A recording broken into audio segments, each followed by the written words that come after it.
Welcome back to Valentra Tales, wishing you a truly good day, filled with calm moments and gentle things ahead. And now, let's step together into today's story. My husband became the bank manager and marked the promotion by serving me divorce papers the very same day.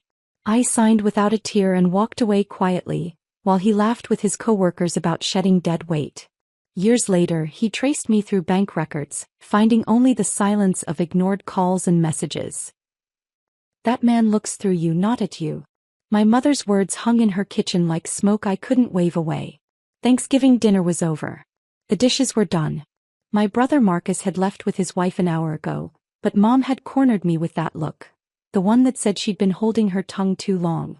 Mom, that's not. Don't.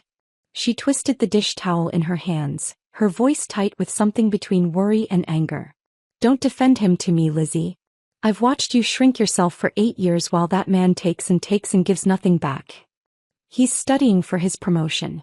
Once he gets manager, things will change. Is that what he tells you? She laughed, bitter and sad. Baby, he's already changed. You just haven't noticed you're not part of his future anymore. The words landed like physical blows. I wanted to argue. Wanted to list all the reasons she was wrong. But standing in her kitchen, the same kitchen where she taught me to bake bread and warned me about boys who made big promises, I couldn't find the words. He thanked me last week, I said weakly. Said he couldn't do this without me. And how much did that thank you cost you? Everything. My mornings processing medical bills in a cramped office where the fluorescent lights buzzed constantly and made my head ache. My evenings serving wine and steaks to couples who celebrated anniversaries while I wore comfortable shoes and swallowed my exhaustion. My savings account that never grew past $300. My dreams that got smaller each year until they fit inside Frank's shadow. Marcus called me yesterday, Mom continued, gentler now. He's worried about you too. Says Frank's using you like a stolen credit card, maxing it out before reporting it missing. I should have been angry at them for talking about my marriage behind my back. Dad, I just felt tired. So impossibly tired. I love him, I whispered. Mom pulled me into a hug that smelled like her lavender soap and holiday cooking. I know you do, baby. But does he love you? Or does he love what you do for him? I didn't answer. Couldn't answer. Because the question had been sitting in my chest for months, growing heavier each time Frank came home late smelling like cologne I hadn't bought him. Each time he canceled plans because of networking events I wasn't invited to. Each time he said soon, babe, soon, while I worked myself into the ground funding his climb up the corporate ladder. The drive home took 40 minutes through empty holiday streets. Every red light gave me time to think about things I'd been avoiding. Like how Frank introduced me at bank functions as Elizabeth, very supportive instead of my wife. Like the credit card statements I found hidden in his gym bag, showing charges at restaurants I'd never been to. Like the way he'd started closing his laptop quickly whenever I walked into the room. Our apartment was dark when I got home except for the kitchen light. Frank was asleep at the table, his head resting on an open certification manual. Study materials spread around him like a paper fortress. Coffee cups forming rings on pages I couldn't read even if I tried. This was how I found him most nights. Dedicated. Focused. Working towards something. I set my purse down quietly and started gathering the coffee cups. That's when I saw his laptop still open, the screen dim but not off. The browser showed a page I'd never seen before. Pinterest. A board titled New Chapter. My hand hovered over the touchpad. I shouldn't look. I knew I shouldn't. But Mom's question echoed in my head. Does he love you or does he love what you do for him? I clicked. The screen filled with images of bachelor condos. Sleek furniture. Minimalist designs. Everything modern and expensive and nothing like our cramped apartment with my grandmother's old couch and his endless stacks of banking books. The captions made my stomach turn. Fresh start. Finally free. Manager life begins. This is what success looks like. I scrolled through 20, maybe 30 pins. Each one a window into a future he was planning without me. Each one proof that while I'd been working 2 jobs to keep us afloat, he'd been designing his exit. One pin showed a luxury apartment with floor-to-ceiling windows. He'd written underneath, almost there. New life waiting. Almost there. 8 years of my double shifts. 8 years of ramen noodles and skipped birthdays and canceled vacations because he needed to focus. 8 years of being called supportive like it was my job title instead of wife. I closed the laptop carefully and looked at Frank sleeping at the table. In the dim kitchen light he looked younger. Vulnerable. Like the guy I'd married who worked as a bank teller and promised we'd build something beautiful together. When had that promise become singular? When had we turned into I, and left me behind? The cologne bottle on the bathroom counter caught my eye when I walked past. Expensive. Designer. Something with a French name I couldn't pronounce. I picked it up and read the price tag still attached to the bottom. $240. $240 for cologne while I wore scrubs with small bleach stains and served food in shoes held together with super glue. I unscrewed the cap. The scent was rich, sophisticated. Nothing like the drugstore body spray he'd used for years because we couldn't afford better. This was the cologne of a man who'd arrived somewhere. Somewhere I hadn't been invited. My phone buzzed. A text from Diane, my best friend since college. You survived the family dinner? I stared at the message. At the cologne bottle in my hand. At Frank's laptop in the other room hiding his Pinterest board of futures that didn't include me. My mom says Frank looks through me, not at me. I think she's right. The 3 dots appeared immediately. Disappeared. Appeared again. Liz. We need to talk. Like really talk. Not the version where you defend him and I pretend to believe you. I set the cologne down and walked back to the kitchen. Frank was still asleep, mouth slightly open, one hand resting on his certification manual. The same manual I'd paid for 3 months ago when he said it was essential for his next promotion. His phone sat face up on the table. The screen lit up with a notification. Vanessa, can't wait for Monday. Dinner was amazing tonight. You're going to crush that manager interview. Dinner. Tonight. Thanksgiving night when he told me he was too tired from the long week and needed to stay home and study. I picked up his phone. No password. He'd never needed one because I'd never looked. Never questioned. Never doubted. The messages with Vanessa went back months. Nothing overtly romantic but intimate in ways that made my chest tight. Inside jokes. Late-night conversations. Photos from bank events I hadn't known existed. One message from 2 weeks ago. Elizabeth still doesn't know? Frank's response. No. And she won't. Once I get manager I'll handle it. She won't make a scene. She's too nice for that. Too nice. Too nice to question. Too nice to complain. Too nice to notice I was being used up and discarded like something that had outlived its purpose. I set the phone down exactly where I'd found it. My hands were steady. My breathing was calm. But something inside me had shifted, hardened into a shape I didn't recognize yet. Frank stirred, lifting his head from the table. His eyes were bleary with sleep. Hey, he mumbled. When'd you get back? Just now. He stretched, yawning. How was your mom's? Fine. Good. That's good. He stood, gathering his study materials without really looking at me. I'm going to bed. Big day tomorrow. Got to review before the interview Monday. The manager interview. Yeah. He smiled and it was genuine in a way that made everything worse. This is it, Liz. Everything we've worked for. He said we, but he meant I. Everything I'd worked for. Everything I'd sacrificed. Everything I'd given up so he could stand at the finish line and call it his own achievement. Frank, I said as he headed toward the bedroom. He turned. Yeah. I almost said it. Almost told him I knew about the Pinterest board, the cologne, the dinner with Vanessa, the messages about handling me once he got what he wanted. But something stopped me. Some instinct that said silence was more powerful than confrontation. That I needed to see how far he'd go. How complete his betrayal would be. Nothing, I said. Good luck Monday. He smiled again, already half asleep, already mentally rehearsing his interview answers. Thanks, babe. Couldn't do this without you. The words that used to feel like love now felt like an invoice. He disappeared into the bedroom, and I stood alone in our kitchen surrounded by his certification books and coffee-stained study guides and evidence of a life he was building without me. Mom's question echoed again. Does he love you or does he love what you do for him? I finally had my answer. And it was going to cost him everything. I didn't sleep that night. Couldn't. Every time I closed my eyes I saw Frank's Pinterest board. Almost there. New life waiting. The words played on repeat like a song I couldn't turn off. By morning I'd made a decision. I wasn't going to confront him. Wasn't going to give him the chance to lie or explain or make promises he'd never keep. I was going to show up to his promotion ceremony, smile, and see exactly how far he'd go. If he was planning to discard me, I wanted to watch him do it. Wanted to see the man I'd spent 8 years building up reveal who he really was. Frank left early that morning. Kissed my forehead on his way out.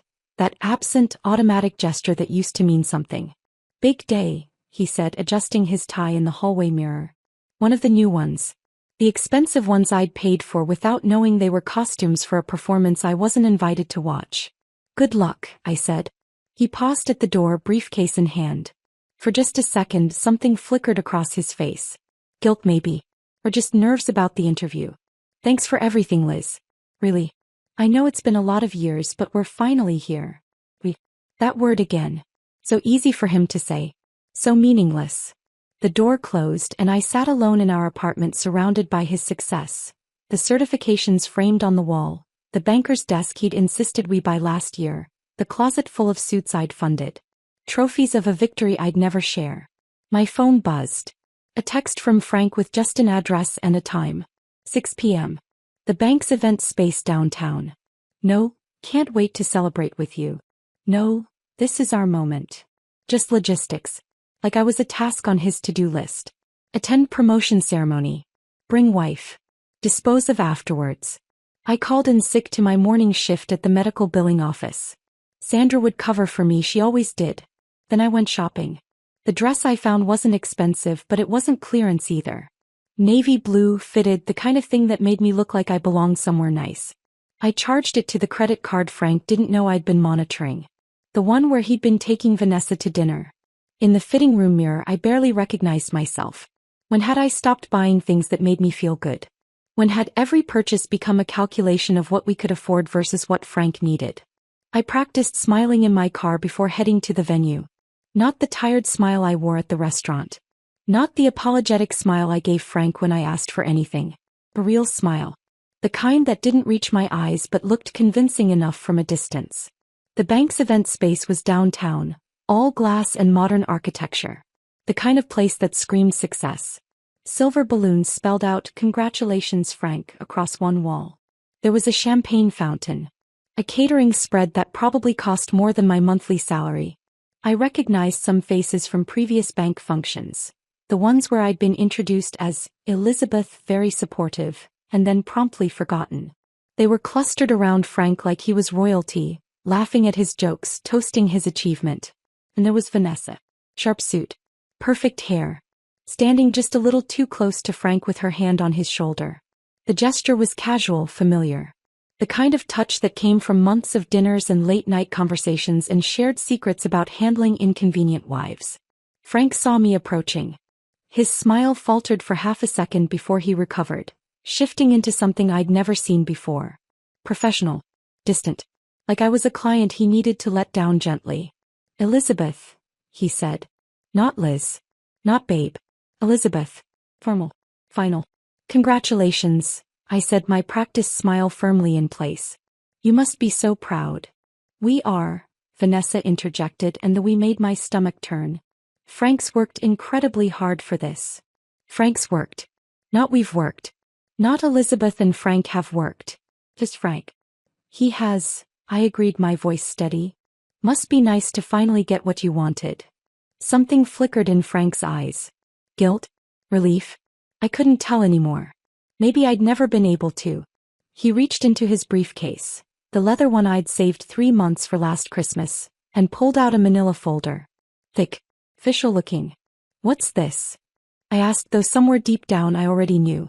"Your exit package." He held it out like a business transaction. Like he was handing me a performance review instead of the end of 8 years. The room's chatter died in sections. Conversations stopping mid-sentence as people turned to watch. This was entertainment for them. Drama at the promotion party. Something to gossip about later over drinks. I opened the folder. Divorce papers. Every line filled out. Every box checked. My signature line blank and waiting. My name misspelled on page 3. Elizabeth with an Z instead of a Z. 8 years and he couldn't even spell my name correctly on the paperwork ending our marriage. "I don't understand," I said, though I understood perfectly. Manager-level positions need appropriate partners. Frank's voice was loud enough for the circle of colleagues to hear. Like he was giving a presentation. I needed you to get here, Elizabeth. You were essential to that process. But now I need someone who can keep pace with where I'm going. Vanessa shifted beside him and I saw it then. The way she looked at him. The way he angled his body toward hers. This wasn't new. This had been happening for months, maybe longer, right under my nose while I worked myself into exhaustion funding his climb. Someone like Vanessa? I asked. Frank had the decency to look uncomfortable. Barely. This isn't about her. This is about us not being compatible anymore. About different life stages. Different life stages. Like I was an old car he'd driven until he could afford the upgrade. A woman I'd never met whispered to the man beside her. Finally, she said, just loud enough for me to hear. He's been miserable for years. Miserable. While I'd worked 2 jobs. While I'd paid every bill. While I'd sacrificed every dream so he could chase his. Frank cleared his throat. You're dead weight, Liz. I was carrying you and I can't anymore. Not where I'm going. Dead weight. The room spun for just a second. Not from shock. I'd known this was coming the moment I saw his Pinterest board. But hearing him say it out loud in front of all these people with Vanessa standing right there looking sympathetic. Something inside me didn't break. It crystallized into something hard and cold and clear. I looked at the faces around me. Some pitying. Most amused. All of them complicit in this public execution Frank had orchestrated. This was intentional. He'd done this here now in front of his colleagues, to make sure I wouldn't make a scene. Wouldn't fight back. Would be too humiliated to do anything but slink away quietly.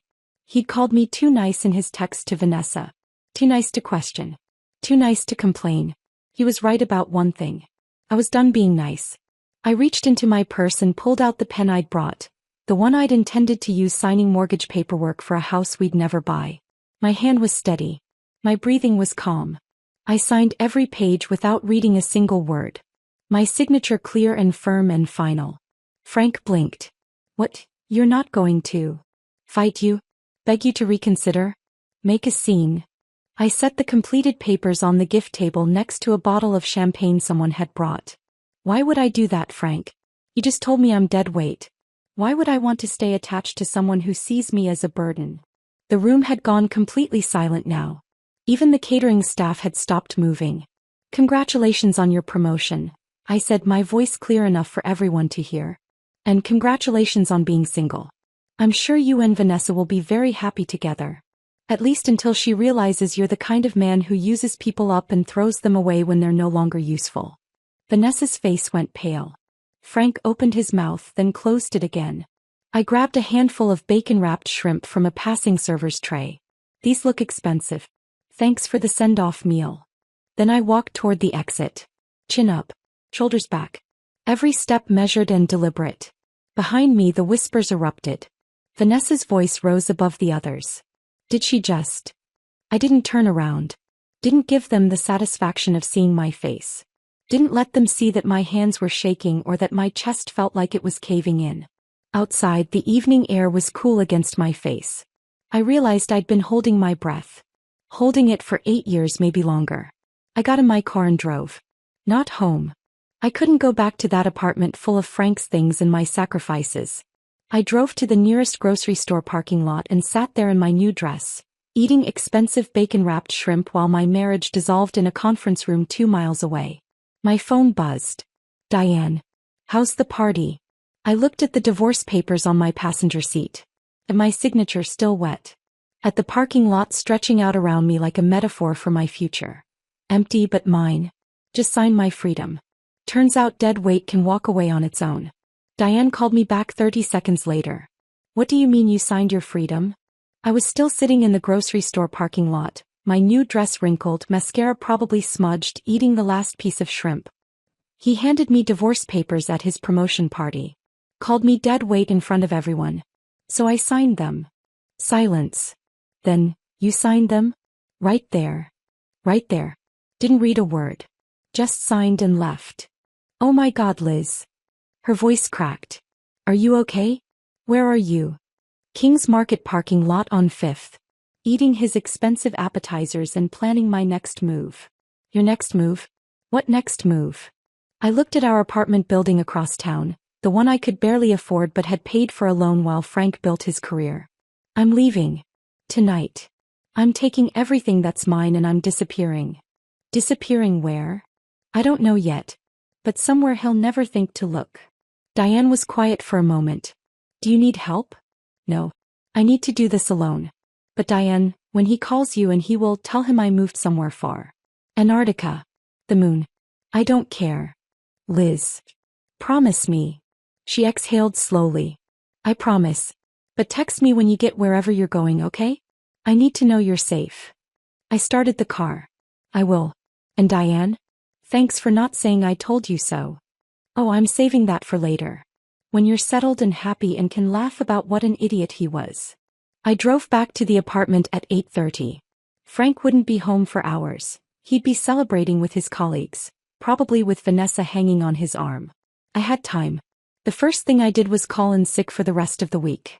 Both jobs. Sandra at the medical billing office didn't ask questions. Take care of yourself, she said, and I wondered if she knew. If everyone had known except me.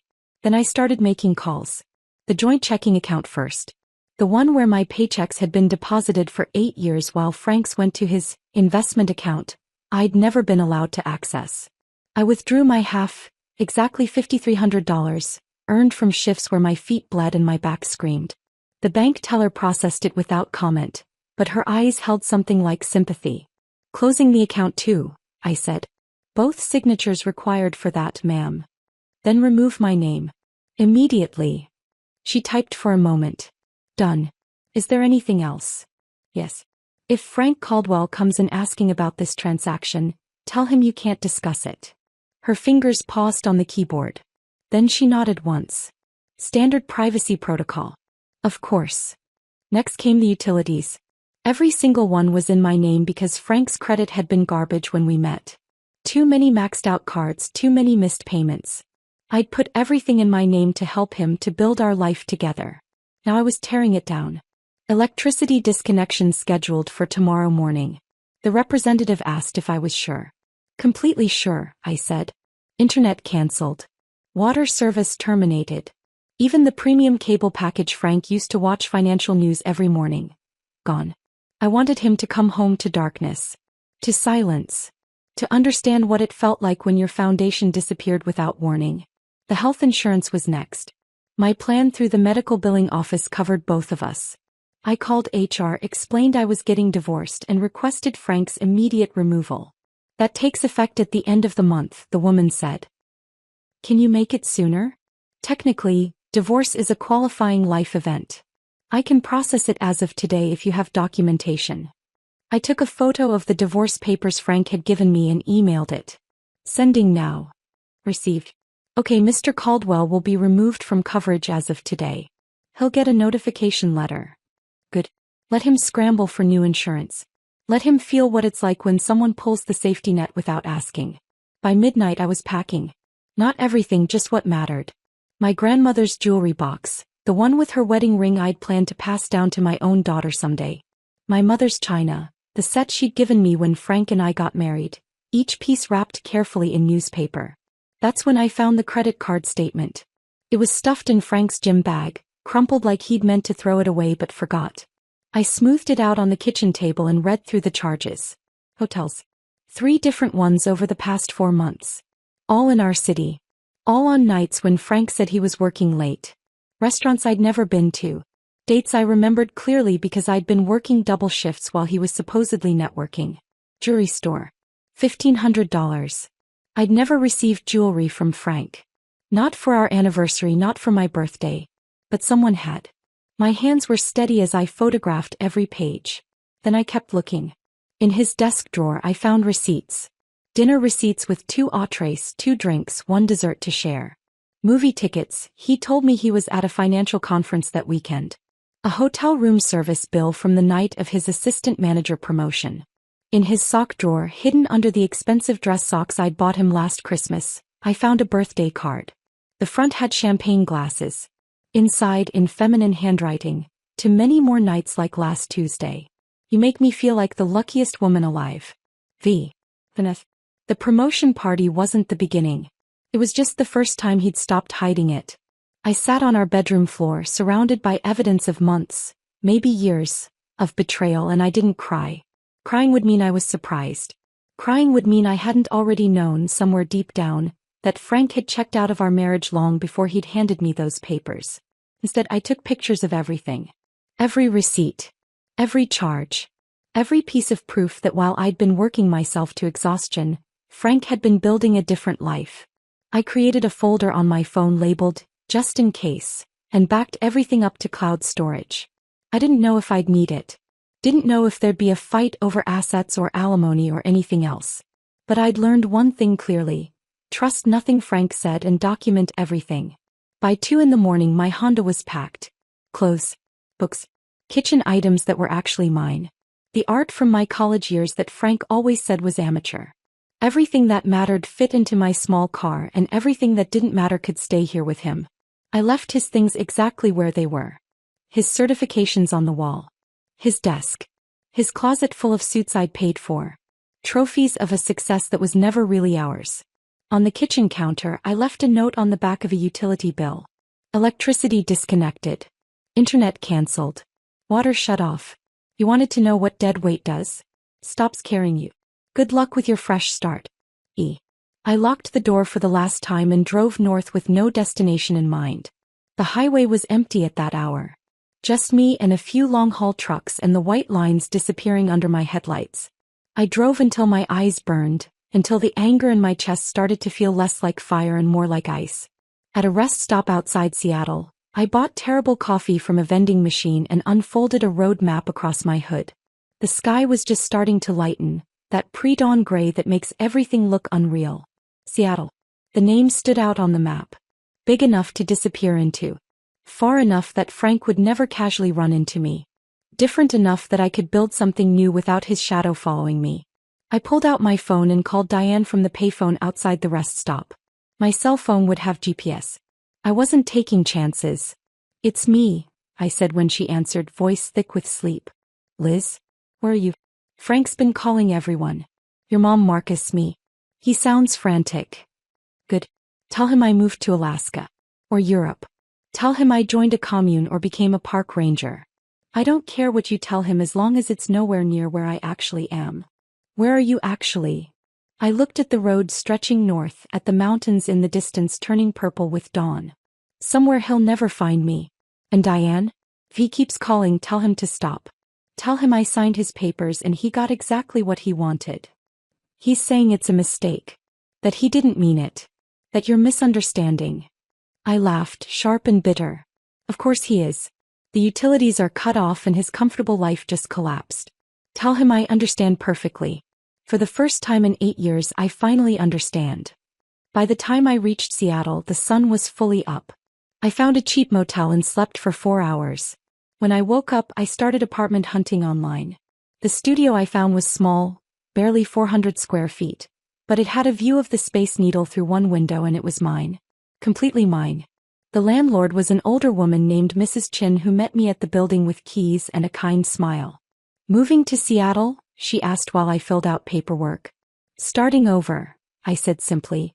She studied my face. I probably looked exhausted, maybe a little broken, and nodded like she understood everything I wasn't saying. "First month half price then," she said. "Everyone deserves a second chance at a first start." I moved in that afternoon with an air mattress, a suitcase of clothes and my grandmother's jewelry box. No forwarding address filed. No social media updates. No trail of breadcrumbs. That night, I sat on my air mattress eating Chinese takeout from the place downstairs and filling out job applications online. My phone buzzed constantly. Frank calling from different numbers, leaving voicemails I deleted without listening to. I blocked each number methodically. Outside my window, Seattle glowed against the darkening sky, and for the first time in 8 years, the future felt like mine to build. Frank had erased me from his life in a conference room full of strangers. Now I was erasing myself on my own terms. And unlike him, I wasn't leaving any trace behind. The air mattress developed a slow leak on my 3rd night in Seattle. I woke up at 4 a.m. lying on the hard floor, my back aching, and for a moment I couldn't remember where I was. Then it all came rushing back. Frank, the divorce papers, the drive north, the studio apartment that was mine and only mine. I got up and made instant coffee in the tiny kitchenette. Through the window, the Space Needle was lit up against the pre-dawn darkness, and somewhere in that view I found something close to peace. By 7 I was dressed and ready for job interviews. I'd applied to 15 positions over the weekend, and 3 had already responded. The first 2 were disasters. One wanted me to start at an entry-level salary that was less than what I'd made at the medical billing office. Another had a manager who reminded me so much of Frank I walked out mid-interview. The third was different. Catherine Walsh ran the billing department for a mid-sized tech company in South Lake Union. Her office was bright, organized, and covered in photos of hiking trips and family gatherings. She looked at my resume for maybe 30 seconds before setting it down and studying me instead. "You're overqualified for this position," she said. My stomach dropped. "I can. But something tells me you need a place where people actually respect the work you do." She leaned back in her chair. "Am I right?" I opened my mouth to give some professional answer, something polished and interview appropriate.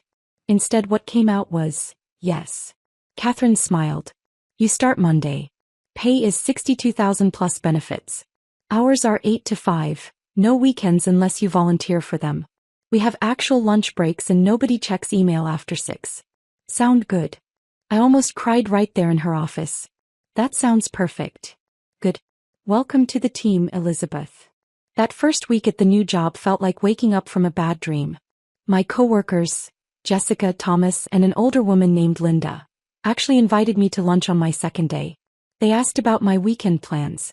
They noticed when I learned a new system and said things like, "Great job," or, "You're picking this up fast," like they actually meant it. On Friday, Jessica brought in cupcakes for her birthday and insisted I take 2. "You look like you need extra sugar," she said, not unkindly. "New job stress." Something like that. Thomas overhead. "Don't worry, Catherine's tough but fair. You'll do great here. We actually keep people longer than 6 months, which is rare in tech." For the first time in almost a decade, I felt like a person instead of a pay stub. Like my work mattered beyond funding someone else's ambitions. The coffee shop near my apartment became my Saturday morning ritual. That's where I found the flyer for Patricia's hiking group. Bright pink paper with a photo of 6 women standing on a mountain summit, arms around each other, laughing at something off camera. Women's Hiking Collective. All levels welcome. First hike free. I'd never hiked in my life. Frank always said it was a waste of time when we could be doing something productive, which usually meant him studying while I worked. But something about that photo drew me in. Those women looked happy. Free. Like they weren't carrying anyone's weight but their own. I texted the number on the flyer and got a response within minutes from someone named Patricia. Sunday 7 a.m. Meet at the Rattlesnake Ledge trailhead. Bring water and decent shoes. We'll take care of the rest. That first Sunday hike nearly killed me. My legs screamed after the first mile. My lungs burned in the thin mountain air. I fell behind the group almost immediately, stumbling over roots and rocks while trying to catch my breath. Patricia appeared beside me like she'd been waiting. She was maybe 60, with steel gray hair pulled back in a braid and the kind of steady presence that came from years of handling emergencies. Later I'd learned she'd been a trauma nurse for 30 years. "First time?" she asked. "That obvious? You're doing great. Just pace yourself. The mountain's not going anywhere." We walked together for a while, her matching my slower pace without complaint. The other women, ranging from 20s to 50s, stopped periodically to wait, offering water and encouragement without making me feel like a burden. At the top, looking out over the Cascades with the morning sun turning everything gold, I felt something I hadn't felt in years. Freedom. Real freedom. The kind that came from standing on my own 2 feet in a place Frank had never been and would never find me. Patricia handed me her water bottle. "Whatever you're running from," she said quietly, "it can't follow you up here." I took a long drink and looked at the valley spread out below us. "You're right." The messages started 2 weeks after I disappeared. Frank called my old number first, the one I'd canceled before leaving. When that didn't work, he started calling everyone else. Diane texted me screenshots of his voicemails. "Tell Elizabeth we need to talk. This is ridiculous. Tell her she's being childish. We can work this out. Tell her I made a mistake. Please.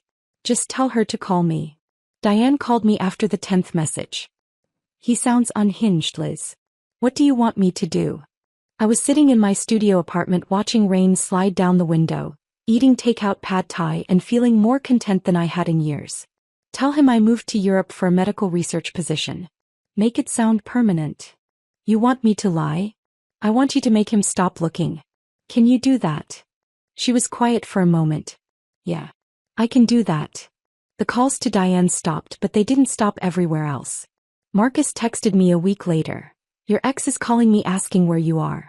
What should I tell him? Tell him you haven't heard from me. Have you heard from Mom? He called her last night. He said he was crying. That gave me pause. Frank crying. Frank, who'd handed me divorce papers at his promotion party and called me dead weight in front of his colleagues, was now crying to my mother. I called Mom that evening. She answered on the first ring. Lizzie. Thank God. Are you okay? I'm fine, Mom. Better than fine, actually. Frank called here last night. Late. Said he made a terrible mistake and needed to find you. What did you tell him? That some mistakes you don't get to take back. Her voice was firm. That boy had 8 years to treat you right and he chose to humiliate you instead. He doesn't get to cry about it now. Thanks, Mom. Where are you, baby? Really? Somewhere safe. Somewhere he won't find me. I'll tell you eventually, but not yet. I need time to just be me without anyone knowing where I am. He understood. Of course she did. Call me once a week so I know you're alive. That's all I ask.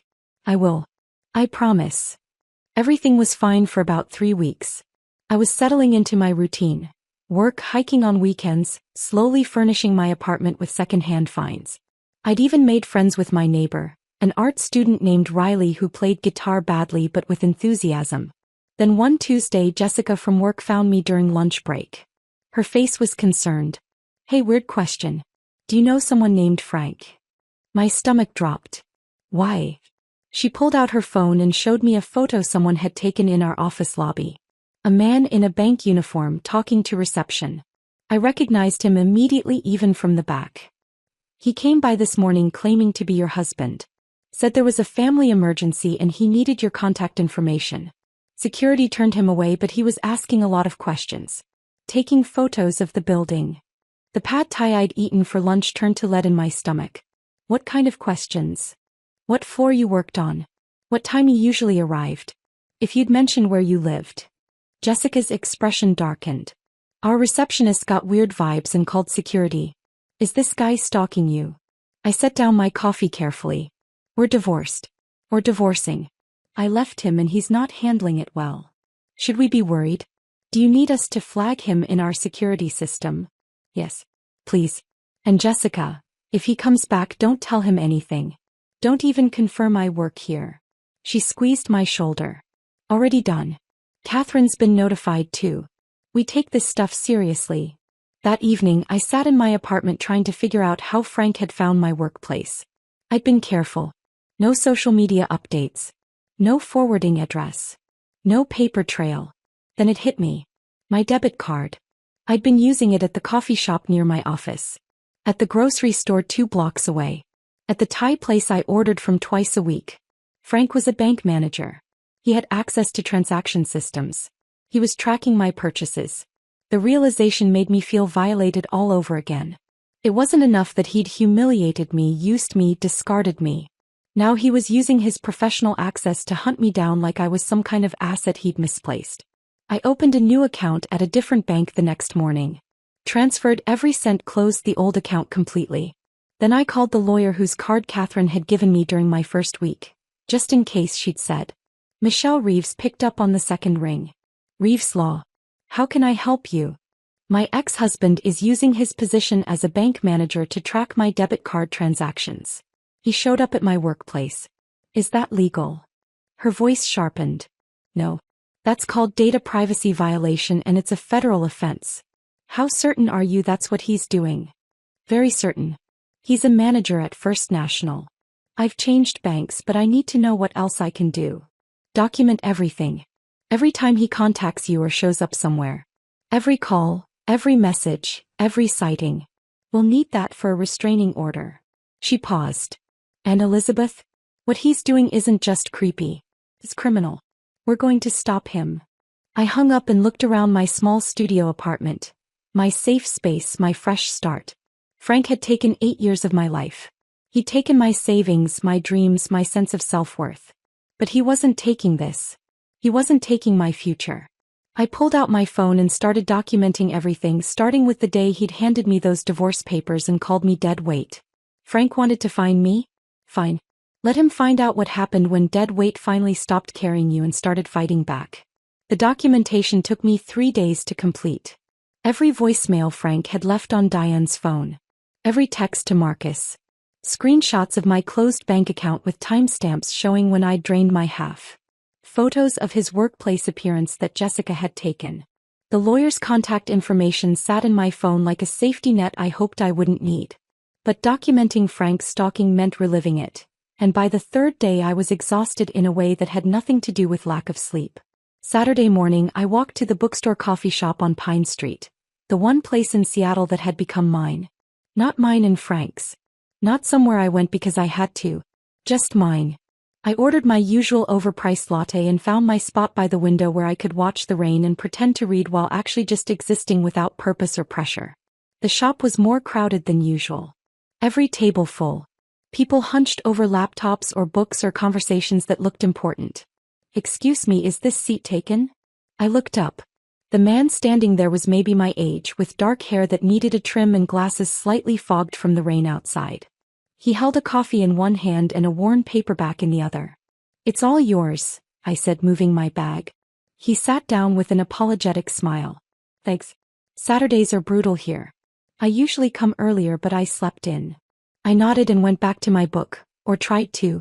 But he was settling in across from me. And there was something about the way he carefully set down his coffee and opened his book that felt considerate. Like he was aware of sharing space and wanted to do it well. After a few minutes he glanced at my book. "Foundation series? You're reading Asimov." "Trying to. It's my 3rd attempt. I keep getting distracted by the politics and losing track of who's who." He laughed. "That's fair. The first book is dense. Gets better in the second one when you realize all the setup was worth it." We ended up talking for 3 hours. His name was James. He was a software engineer at a company downtown, originally from Portland, in Seattle for 2 years and still discovering the city. We talked about books. He loved science fiction, I loved mysteries. We talked about Seattle rain and whether it was actually worse than people claimed or just more persistent. We talked about terrible jobs we'd survived. "Medical billing and restaurant serving," I said when he asked. "Both at the same time for about 8 years. He winced. "That sounds exhausting." It was. I didn't elaborate. Didn't mention Frank or why I'd worked 2 jobs or any of it. And he didn't push. Didn't ask probing questions about my past or why I'd moved to Seattle or any of the things people usually asked. He just accepted what I offered and moved on. When he finally checked his phone and realized how long we'd been talking, he looked genuinely surprised. "Wow. I completely lost track of time."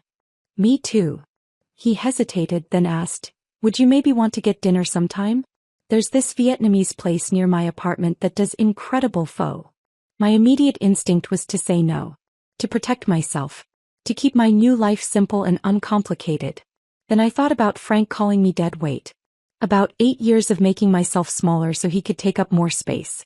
About sitting alone in my apartment eating takeout while building a life that was safe but solitary. "Yes," I said. "I'd like that." James's face lit up. "Really? Great. Can I get your number?" We exchanged numbers and he left with a wave and that same apologetic smile. I sat alone at the table for another hour, my coffee long cold, wondering what I'd just agreed to.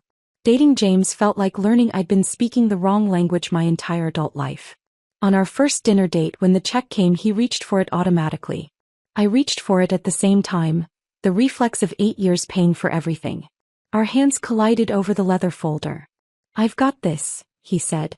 "We can split it." He looked genuinely confused. "Is that what you want? Because I asked you out so I figured I'd pay. But if you'd rather split, that's fine too." The question threw me. Frank had never asked what I wanted. He'd just assumed I'd handle it, and I had. "Split is good," I said. "Okay." He pulled out his card for half without any resentment or calculation about whose entree cost more. Our third date was a hike. One of Patricia's easier trails that I'd mentioned during dinner. James picked me up at 9, brought extra water and trail mix, and set a pace that matched mine instead of pulling ahead. Halfway up I stepped wrong on loose rocks. My ankle rolled and I went down hard, catching myself on my hands. Pain shot up my leg sharp enough to make my eyes water. Liz, are you okay? James was beside me immediately, kneeling in the dirt trail. I tried to stand and winced. I think I twisted something. He helped me sit properly and carefully rolled up my pant leg to check the swelling. His hands were gentle, methodical. It's not too bad. Can you put weight on it? I tried. Barely. Not really. Frank would have sighed.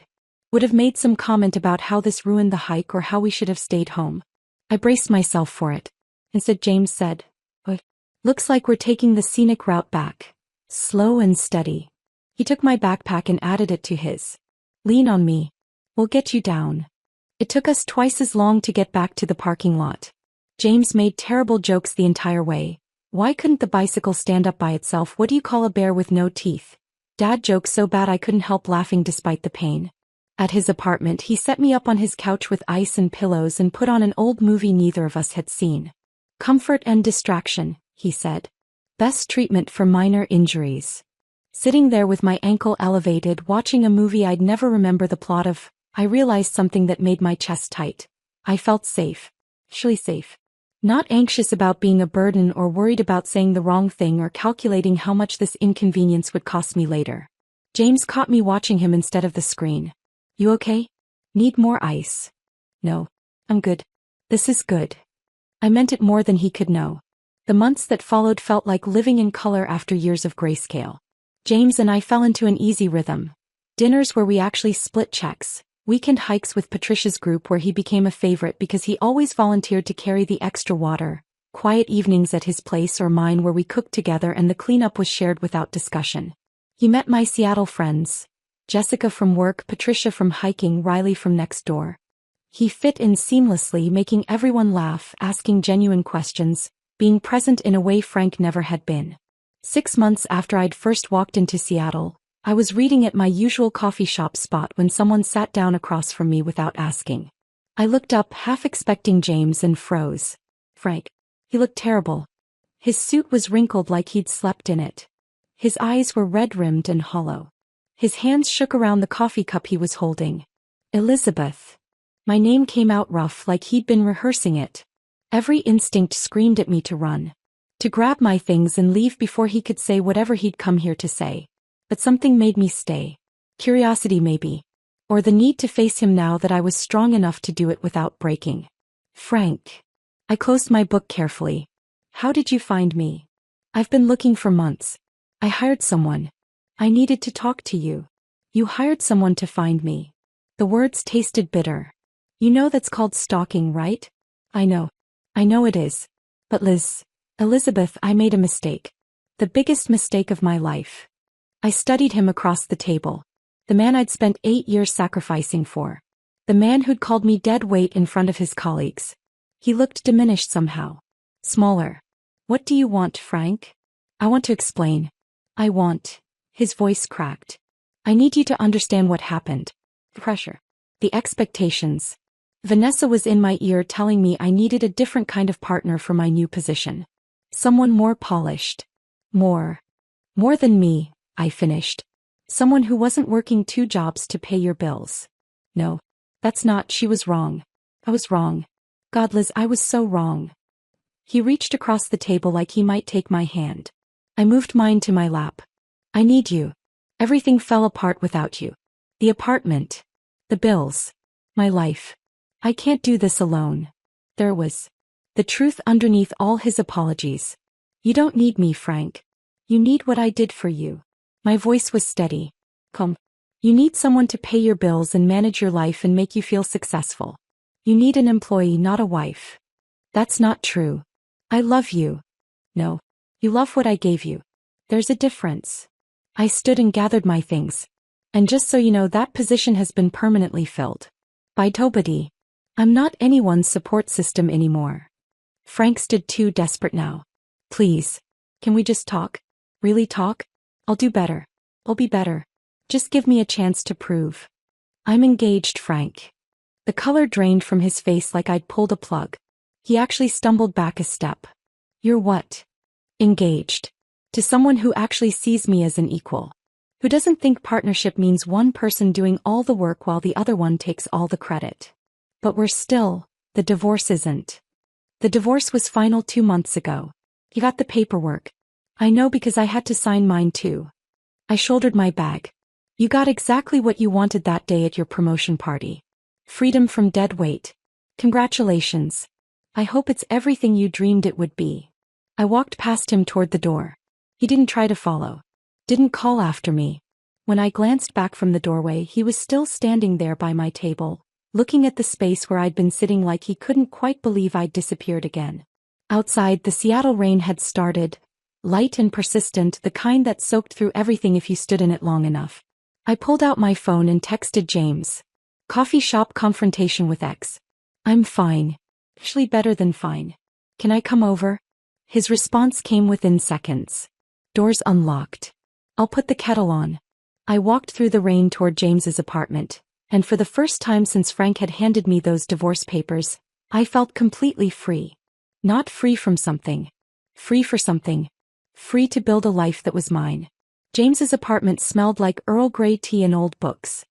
He'd already put the kettle on by the time I arrived, my hair dripping rain, my hands still shaking from the encounter with Frank. Sit, he said, guiding me to his couch. Tell me what happened. I told him everything. The coffee shop. Frank's appearance. His claims about making a mistake. The way he'd looked at me like I was something he'd lost and desperately needed back. James listened without interrupting, his jaw getting tighter with each detail. When I finished, he was quiet for a long moment.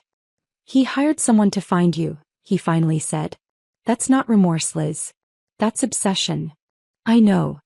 Does he know about me? About us? I told him I was engaged. I don't think he believed me. James took my hand. Maybe we should make it real then. Not because of him, but because I was planning to ask you anyway. I looked at him startled. James. Not now. Not like this. When the time is right and it has nothing to do with your ex. He squeezed my hand. But I want you to know that's where I'm headed. So you don't think this is just some protective instinct. I'm in this, Liz. For real. Something in my chest loosened. Hey. When the time is right. I thought that would be the end of it. That Frank would accept reality and disappear back to whatever life he'd built without me. I was wrong. 2 days later, Catherine called me to the lobby at work. Her expression was tight with concern. There's someone here asking for you. I told reception to stall him, but Liz, it feels wrong. Do you want me to call security? My stomach dropped. What does he look like? Tall, brown hair, wearing a bank uniform. Says his name is Frank and it's urgent. I closed my eyes briefly. Call security. Now. When I got to the lobby, Frank was there. His tie was loosened, his shirt wrinkled. He was holding flowers. Roses, expensive ones, like they were evidence of something. Like they could undo months of stalking and harassment. The moment he saw me, relief washed over his face.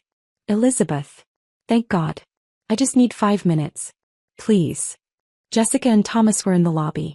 So were 2 clients waiting for appointments. Everyone was watching this play out like it was entertainment. The humiliation of his promotion party flashed through my mind. How he'd handed me divorce papers in front of his colleagues. How he'd called me dead weight while they whispered and laughed. How he'd made my pain public for his convenience. Now he was doing it again. Showing up at my workplace. Making a scene. Forcing me to deal with him in front of my coworkers and clients. Making my private hell into public spectacle.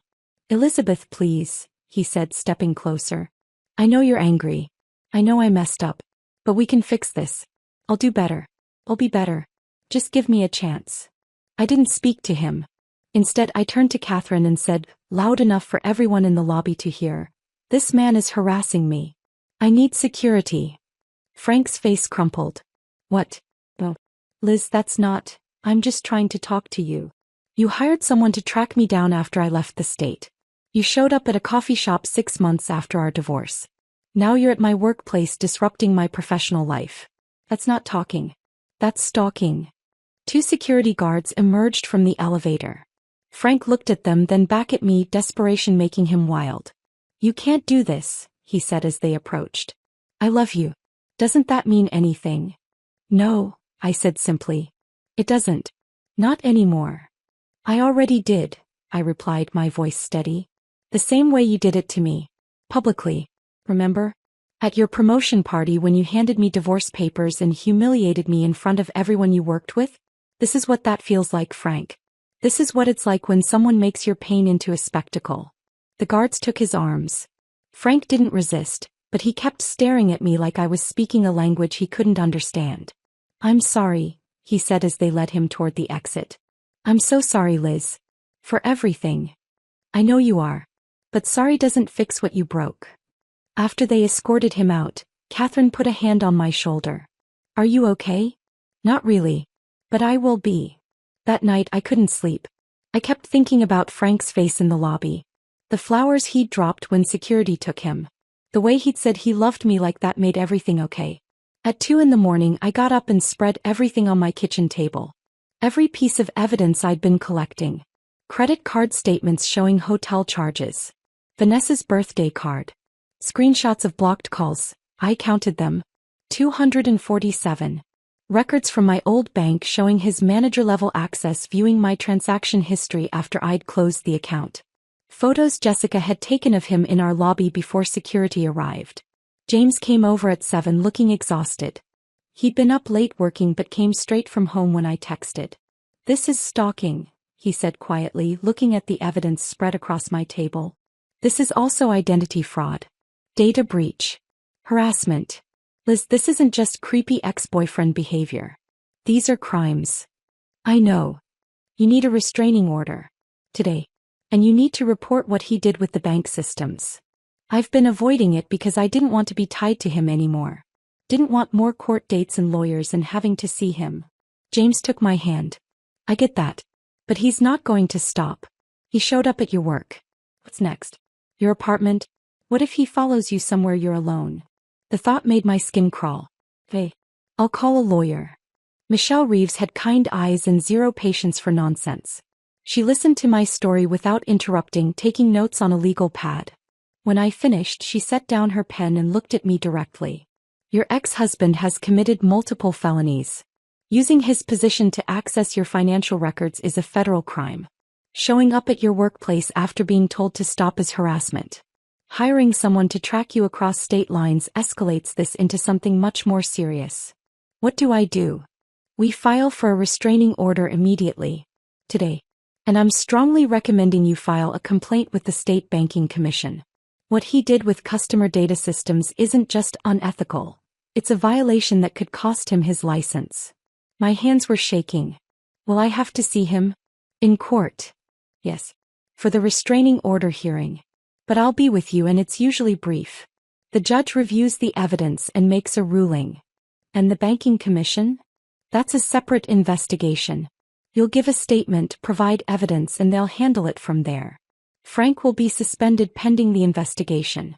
If they find wrongdoing, and based on what you've told me he'll face termination and a permanent mark on his professional record. I thought about Frank's face when he'd been promoted to manager.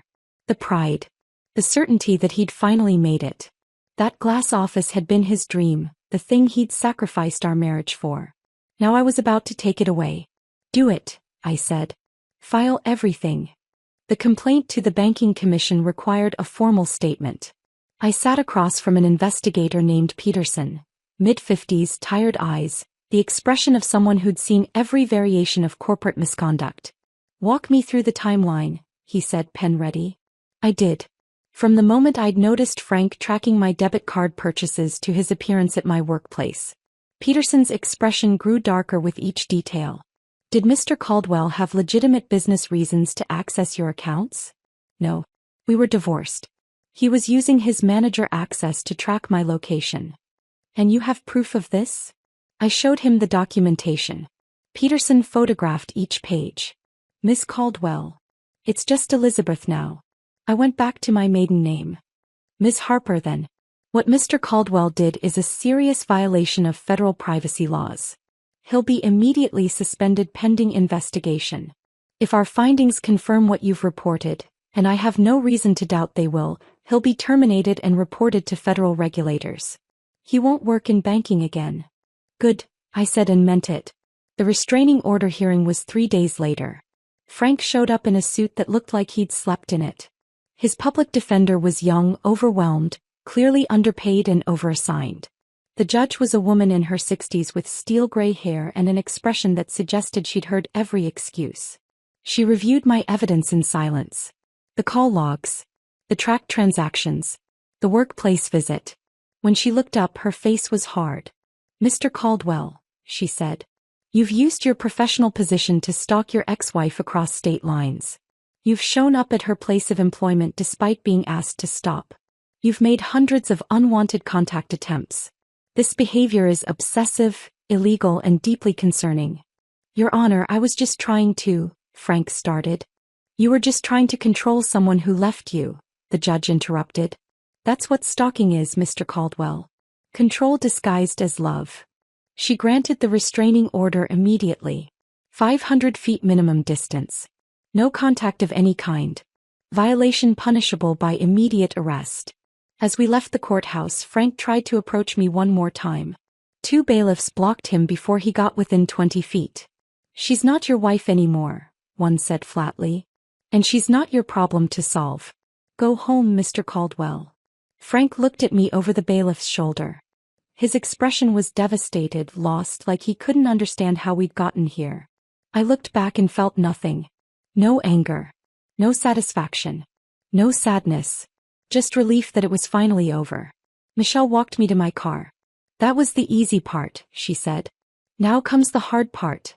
Rebuilding without constantly looking over your shoulder. Can you do that?" I thought about my apartment.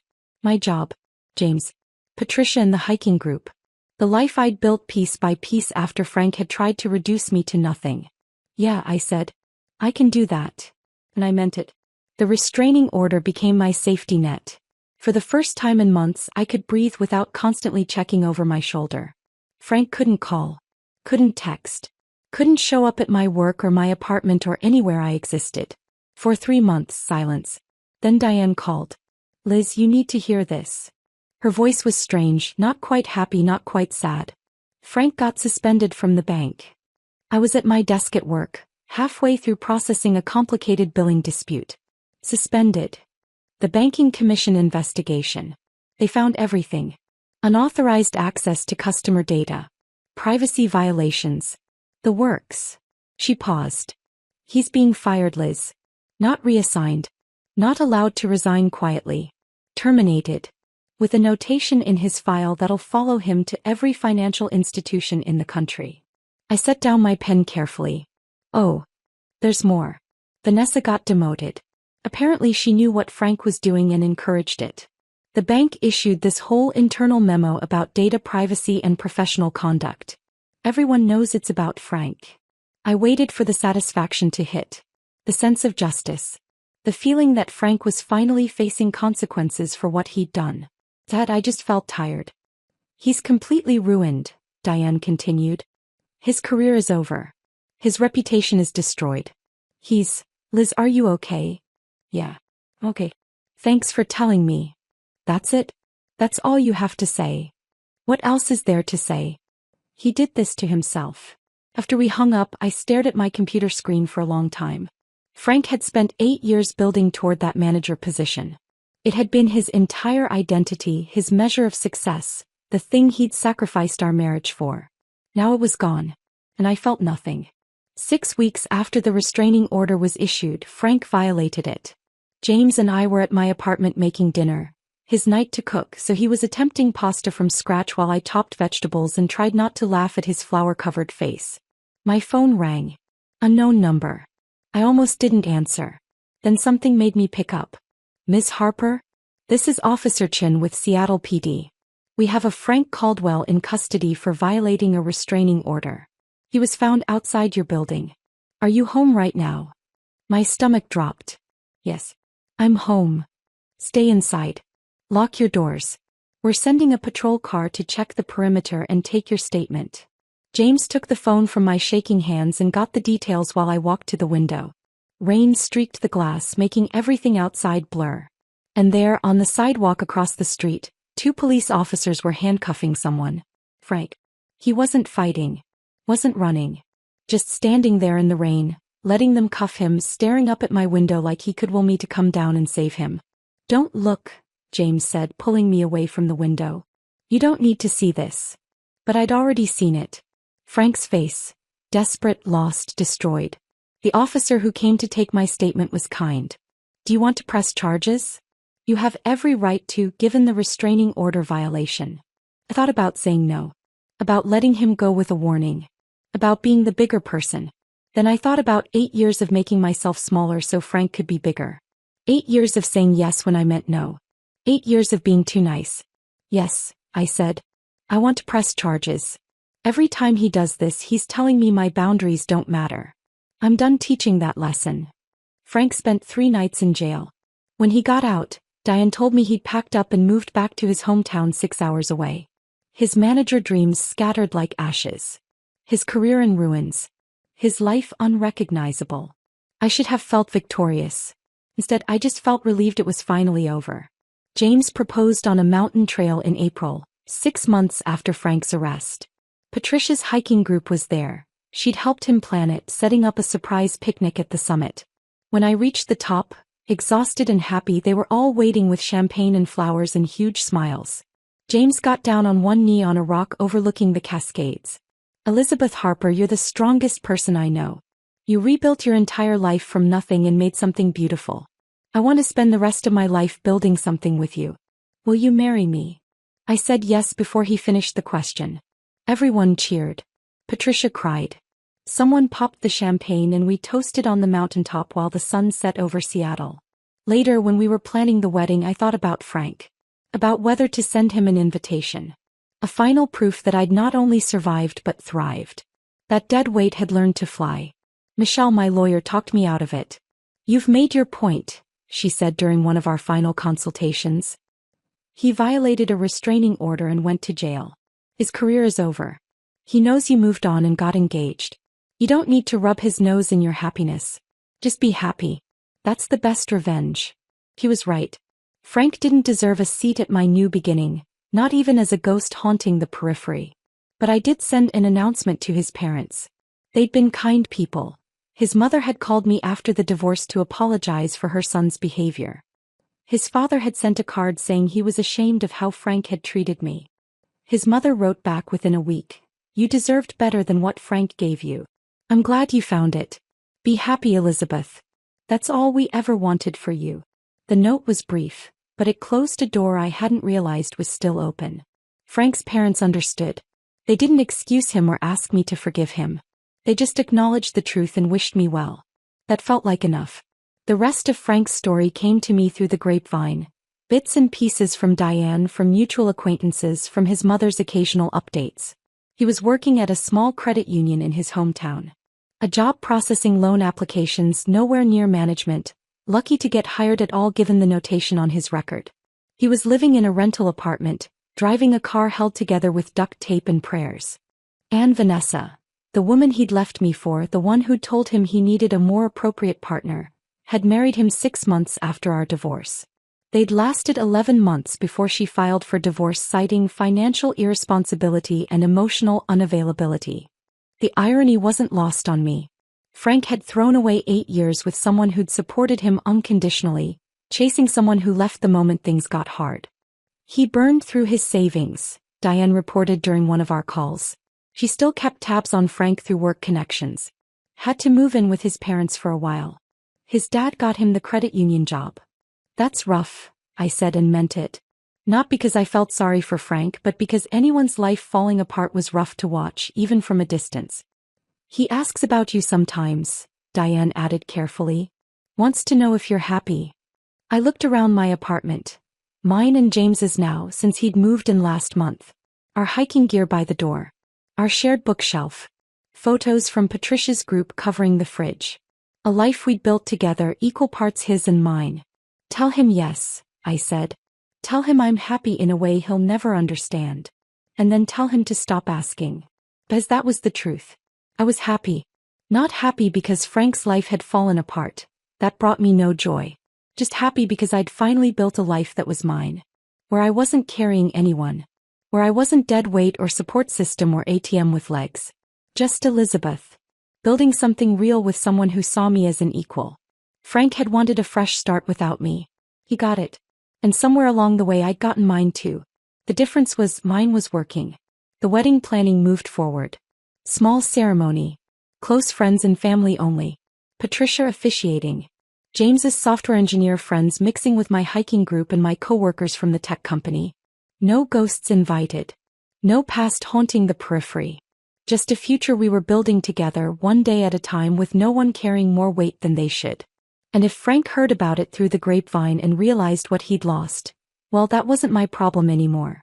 Some foundations, once you tear them down, can't be rebuilt. Frank was learning that the hard way. And I was learning something different. That being called dead weight by someone who'd been drowning you doesn't mean you can't fly. It just means they were never looking up. The wedding took place in a garden in late September, 2 years after I'd signed divorce papers in a conference room and walked away from 8 years of my life. 70 guests. Not hundreds of Frank's colleagues who barely knew my name. Just 70 people who actually wanted to be there. Patricia officiated, wearing a dress instead of her usual hiking gear, reading vows James and I had written that promised partnership, not servitude. Equality, not sacrifice. My mother cried happy tears in the front row. Marcus walked me down the aisle grinning like he'd won a bet with the universe, which, in a way, he had. He told me years ago that Frank was using me. Now he got to watch me marry someone who didn't. Catherine from work caught the bouquet and immediately joked. Well, I guess I finally have to download that dating app. Everyone laughed. The whole day felt light, joyful, free from the weight of anyone's expectations but our own. During our first dance, James pulled me close and whispered, "You know what's wild? I get to keep you." I laughed, thinking about Frank's face when he'd called me dead weight. When he'd thrown me away like I was something disposable he'd outgrown. "I get to keep you too," I said. "That's the better deal." "How do you figure?" "Because I know what it's like to be with someone who doesn't want to keep you. This is better." He kissed my forehead. "So much better." The house we bought 6 months after the wedding was modest. 2 bedrooms, small yard, floors that creaked when you walked across them. Nothing like the luxury condos on Frank's Pinterest board. Nothing like the life he'd imagined for himself. But it was ours. Both our names on the mortgage. Both our paychecks going into one joint account we actually managed together. No secrets, no separate investment accounts, no financial hierarchy. We developed routines that felt revolutionary in their simplicity. James cooked on Tuesdays and Thursdays. I cooked Mondays and Wednesdays. Weekends we figured out together, sometimes ordering takeout, sometimes experimenting with new recipes that didn't always work but were always fun to try. When bills came, we split them down the middle. When one of us had a bad day, the other listened without making it about themselves or finding a way to be the victim. It was so simple it felt like a miracle. One Sunday morning we were washing dishes together. Him washing, me drying, when I realized I was happy. Not relieved. Not grateful. Not recovering. Just happy. "Is this normal?" I asked. James handed me a plate. "Is what normal?" "This. Feeling like we're on the same team. Like we're partners instead of one person carrying the other." He dried his hands and pulled me close, soap suds still on his shirt. "I think it's normal for people who actually love each other. Maybe that's what you never had with Frank." I rested my head against his chest. I thought love meant sacrifice. Meant working yourself to death so the other person could succeed. That's not love. That's servitude. He kissed the top of my head. Love is what happens when 2 people decide to build something together. Equal weight. Equal voice. Equal effort. When did you get so wise? I had a good teacher. You taught me what not to do by telling me what Frank did. 2 years after the wedding, Catherine announced her retirement. She called me into her office on a Tuesday afternoon, her expression unreadable. "I'm recommending you for my position," she said without preamble. "Billing director. The executive team wants to interview you next week." My stomach dropped. "Catherine, I don't know if I'm ready." "You're ready. You've been ready for months. The question is whether you believe it." The interview was intimidating. 3 executives asking rapid-fire questions about leadership philosophy, conflict resolution, department management. Questions designed to see how I handled pressure. One of them, a woman named Dr. Carson, asked, What have you learned from your previous work experience that would inform your leadership style? Thought about Frank. About 8 years of being called supportive like it was a limitation instead of a strength. About working 2 jobs while he studied. About being introduced as helpful, never as equal. I learned that real leadership isn't about climbing over people, I said. It's about building systems where everyone can succeed. I learned that the most valuable person in any organization isn't the one at the top. It's the foundation they're standing on. And I learned that if you treat people like they're disposable, eventually they'll leave and take their value with them. Dr. Carson smiled. When can you start? The promotion came with a salary that made me blink when I saw the offer letter. Enough that James and I could finally take that Hawaii vacation I'd dreamed about 15 years ago with a different man in a different life. We went for our 3rd anniversary. 7 days on Maui. No work emails. No emergencies. Just us and the ocean and the kind of peace I'd thought was reserved for other people. On our last day we hiked a trail Patricia had recommended. Challenging but manageable with a view at the top that made the climb worth it. Standing at the summit looking out over the Pacific, James put his arm around me. Happy anniversary, he said. 3 years. Can you believe it? Honestly, well, sometimes I still can't believe you said yes when I asked to share your table at that coffee shop. I laughed. Best coffee shop crowding in history. We sat on the rocks at the summit, drinking water and eating the trail mix James always overpacked. That's when I thought about Frank for the first time in months. Not with anger. Not with bitterness. Not even with satisfaction at how his life had fallen apart.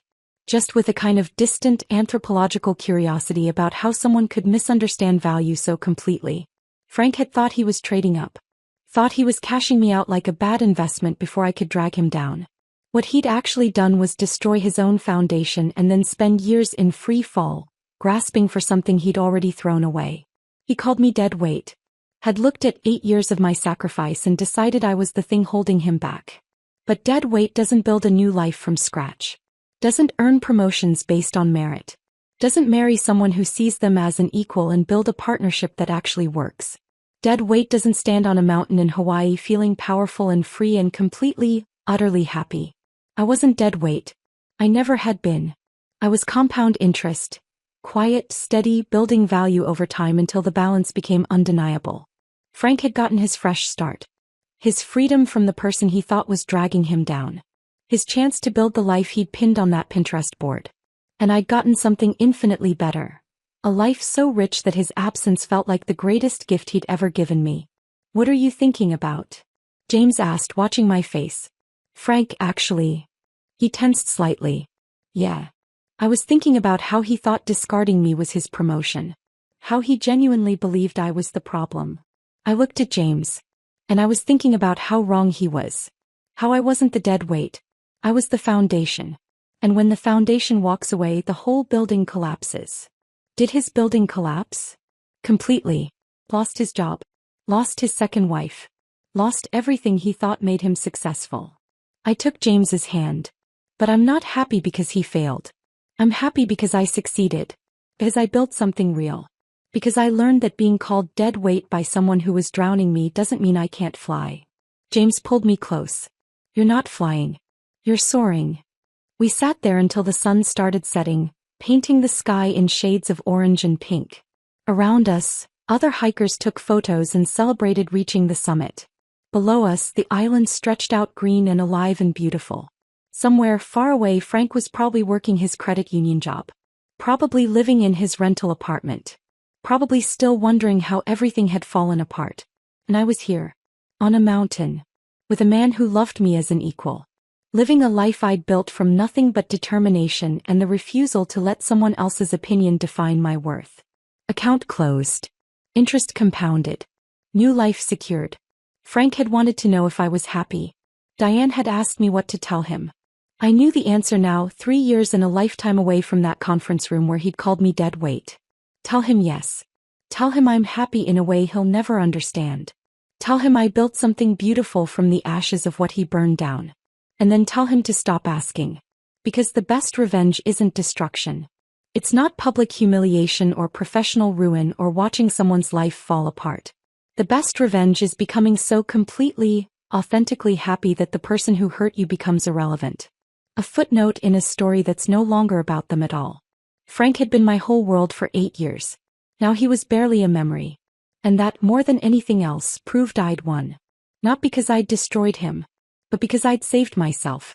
And in the end, that was the only victory that mattered. If this story of silent revenge and quiet triumph kept you hooked until the very end, hit that like button right now.